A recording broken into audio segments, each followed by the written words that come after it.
The story begins with a massive, dangerous monster destroying City Z, creating chaos and destruction. He's defeated all the heroes that tried to help, and the city is in ruins. He's about to murder a helpless little kid where child is saved by Saitama. The monster challenges Saitama, but he defeats the monster with only one punch. The city is safe once more, but Saitama is angry. Once again, he's defeated his enemy with just one punch. We flash back to Saitama's past. He has hair, and he looks quite different. He's confronted by a bloodthirsty crab monster who has a rather large and fragile ego. The crab believes Saitama's lack of fear or death makes him the same as he is. So he lets Saitama go. He says he needs to hunt down a child who drew nipples on his body while he was asleep. Saitama ignores him until he runs into the kid who did it. The crab monster tries to attack the kid, but Saitama defends the child bravely, taking several hits and getting hurt before he finally defeats the monster. This fight gave Saitama the drive to train so hard that all his hair fell out. He's become the strongest hero.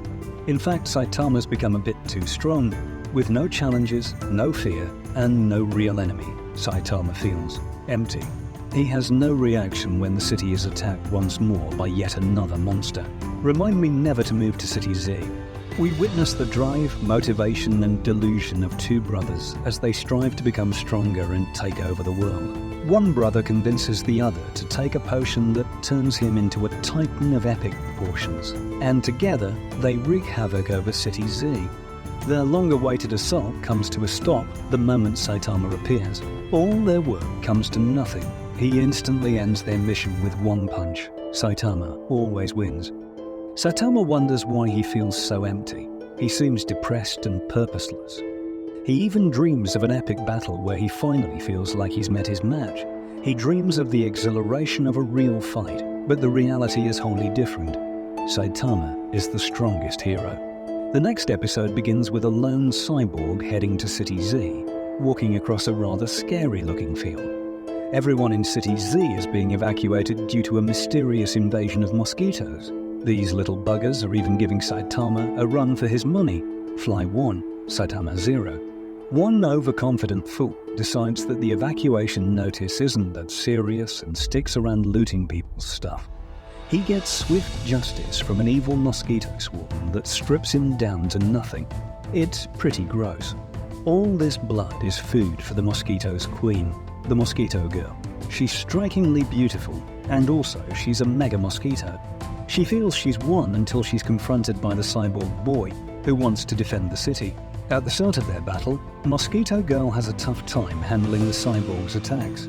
That is until she draws on her full reserves and calls all her mosquitoes to feed her. Meanwhile, Saitama is angrily chasing his mosquito and reaches the scene in time to see the cyborg incinerate everything around him. The giant ball of fire dissipates, and of course, Saitama is unhurt. He's amazed at the cyborg's powers, and the cyborg believes he's won until he's cut short by Mosquito Girl. The more blood she consumes, the more power she has, and right now she is OP. She goes in on him, and the cyborg knows he's about to die. He's ready to self-destruct and take Mosquito Girl with him. But Saitama ends this dramatic fight with a single slap. The cyborg is in pure shock. He's never seen power of this kind, and he begs Saitama to make him his disciple.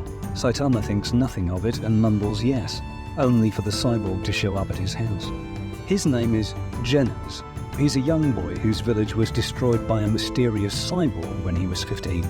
He was close to death himself until a doctor saved his life by making him a cyborg too. He needs to hunt down that evil cyborg and bring justice to his people. But he's not strong enough.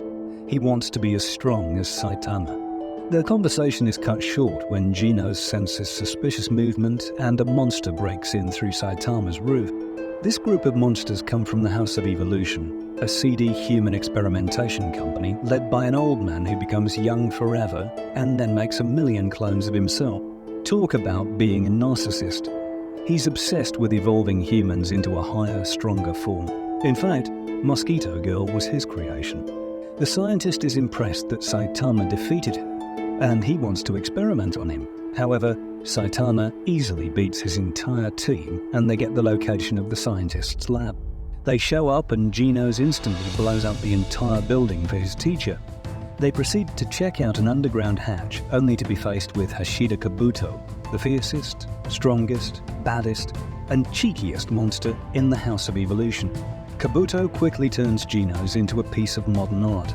But when it's time to attack Saitama, he backs off. Every instinct in him screams danger.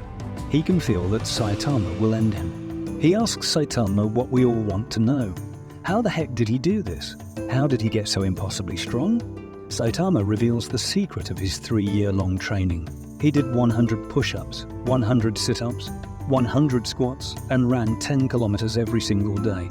He slept in the heat and never turned the AC on, and he trained hard until all his hair fell out. Obviously, no one was satisfied with this answer. Genos tells Saitama he's full of poo, and that his training wasn't even anything special. He asks Saitama about the true secret of his strength, but Saitama has shared all he knows. Kabuto takes this as a green light to attack Saitama, assuming that he must not be that strong. Saitama beats the monster with one punch, but he's devastated because he realizes he's missed his supermarket's mega sale. He just got distracted.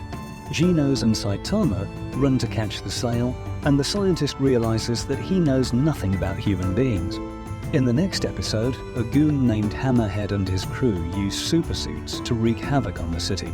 They're angry about the inequality of wealth in their city, and they're destroying buildings, trying to attack the richest man in town, Zeniru. The news sends warnings everywhere, telling people to report any suspicious bald men walking around.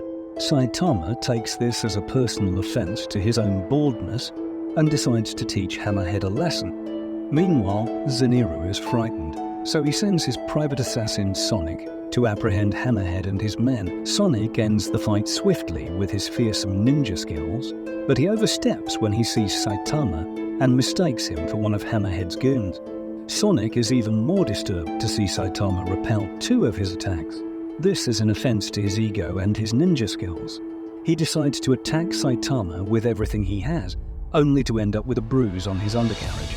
Furious, he swears then and there to drop everything he's doing and train hard to defeat Saitama one day. Saitama simply wishes him good luck. He's not worried about Sonic or any monsters. Saitama has a bigger problem. No one knows who he is. Even though he's defeated countless monsters to save the city, people kept mistaking him for a criminal all day long. Genos suggests that they join the official hero association of the government. Then, they'd get paid and be real heroes with full recognition. In the next episode, we follow Saitama and Genos to the Heroes Association exam. Saitama absolutely destroys every single physical test. No one's ever seen anything like it. But even though Saitama topped the physical exams, he didn't ace the written exam. So, Saitama is accepted as a hero and placed in the lowest hero class, the C class. Meanwhile, Genos has received credit for defeating the House of Evolution, a longtime enemy of the Hero Association. He also aces both his physical and written exams, and so he's placed in the highest class of heroes, the S class. The hero rankings range as the following: Class C, Class B, Class A, and the most powerful of them all, Class S.